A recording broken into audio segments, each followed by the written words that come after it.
Hello everyone, welcome to the channel. It's Adam Southingard Paranormal, back with you for the Monday vlog. Actually on a Monday this time, so that's great, especially if I get my timing right.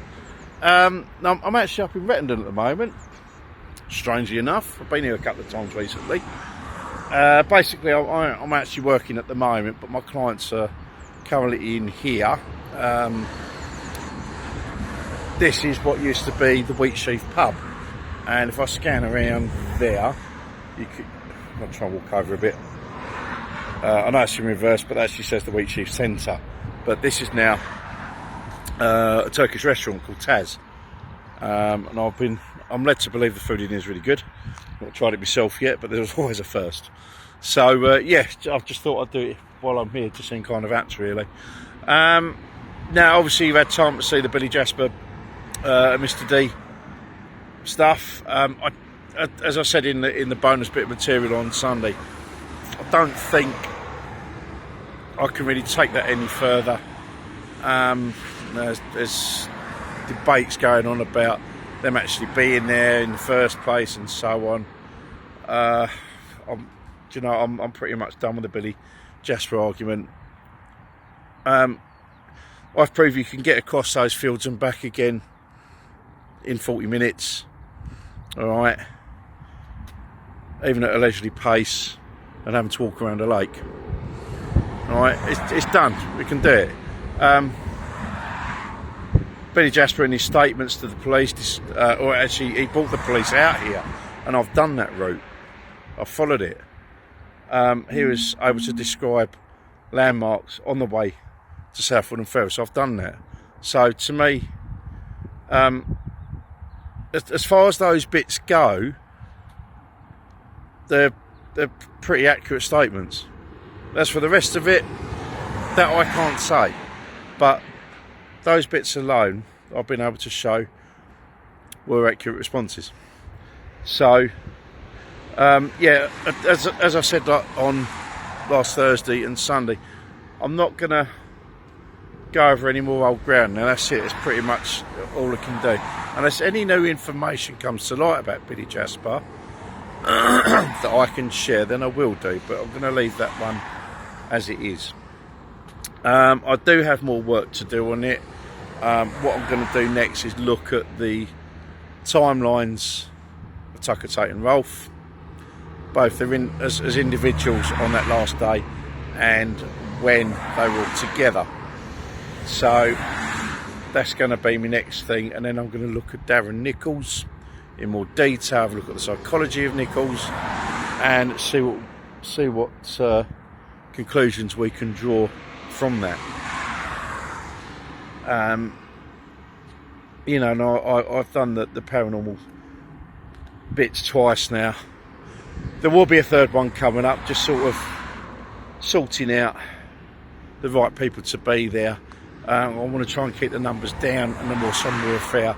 The benefit that's one of the great things about having the benefit of experience of doing the first two. I've not been doing this long, as you all know, when I've done the first one, and even doing the second one was only a few months after that. So I've not been in the paranormal game that long, so it was a very big learning curve.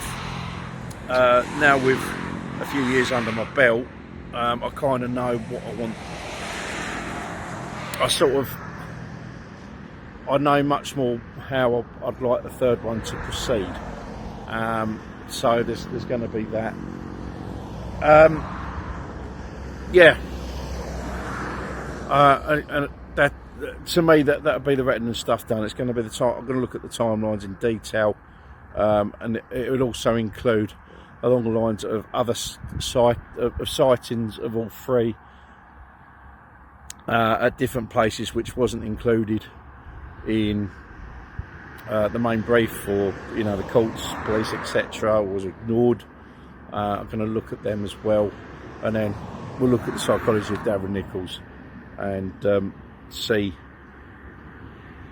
what made it. We'll try and see as much as we can what made him tick, and whether he would be capable of doing such a thing.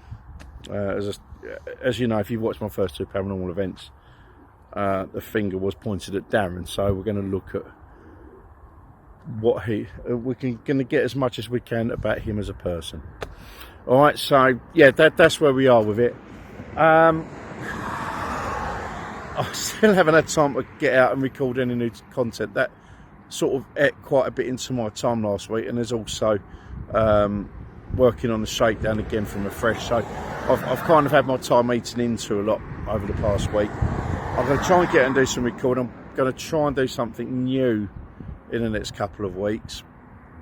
It's something that's been done by the guys in the States, and I think to a limited degree over here. I'm going to give it a go. And also, yeah, I'm going to look at recording again. The weather's not been conducive to getting out and doing places, but I will be working on that.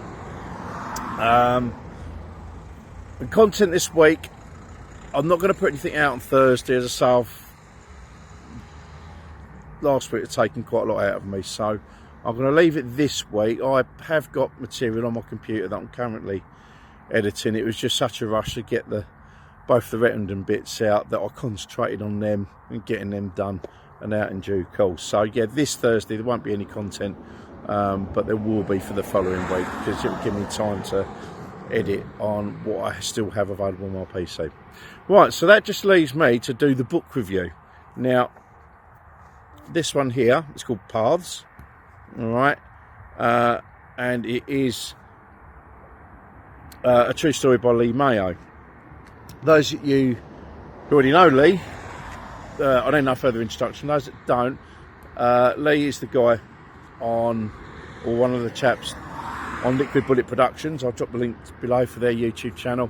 They do some great interviews with, hello Mr. Robin, sitting there with a mealworm in his mush. They're the guys that do interviews with a lot of ex-gangsters, criminals, fighters. Got some real characters that come through their channel. Obviously the biggest one of which you might have seen if you've been watching the Essex Boys stuff on Sky will be the interview with Nipper Ellis. Nipper Ellis was a lot of the reasons why I brought forward my Part 2 paranormal investigation, because of what he broke. But yeah, Lee's that chap, and he has actually brought a book out. Now I've known Lee, getting on Talk nightclub I should say, which was 20 years ago now, so yeah, I've really known Lee that long. He's a straight up guy, yeah, he's a proper stand up guy, and he's a good laugh, but this tells you about where he came from, and you know, it's stuff I didn't really know that much about, but gives a real insight of someone who's spent his early years in a very dysfunctional setting, and how he's basically turned that around. He's become the guy who come from a very dysfunctional setting, surrounded by drugs, skinheads and so on, and how he turned it around, how he came to go from that to having film roles in films like Rise of the Foot Soldier 2, working with Colton Leach, working with David Lee. Yeah, so he's got a real story to tell in this, and it's didn't take me long to read at all. I could sit there in a couple of days and I read it. It just made you want to read it, you know, read it all the way through, you know. And yeah, there's some great stories in there. Had someone who works now Lee's been a doorman a lot of his life, as someone who's worked in the same industry. That's how I came to know Lee. I wasn't a doorman. The closest I came to working with security was doing CCTV and being a floor supervisor for club staff. I was able to keep an eye out for any troubles brewing, and you know, obviously keep doorman informed on that. But yeah, there's reading through that book sort of brought back memories of sites that I'd seen during my times in working the clubs and stuff. So it was good to see what Lee had got up to at the time. And yeah, I'm going to say a couple of things about it. One, Lee, good on you and Colton for doing what you did over that old fella. That's real respect there. Well done, guys. And Lee, you're a bit of a tinker, mate. That's what I've got to say. And if you want to find out why he's a bit of a tinker, read the book. As I say, look out, it's Paths. And you won't be disappointed. I'm going to leave it there. Love and light to you all, everybody. God bless you. And yeah, we'll see you in a couple of weeks with some new content. Thanks very much. Bye-bye.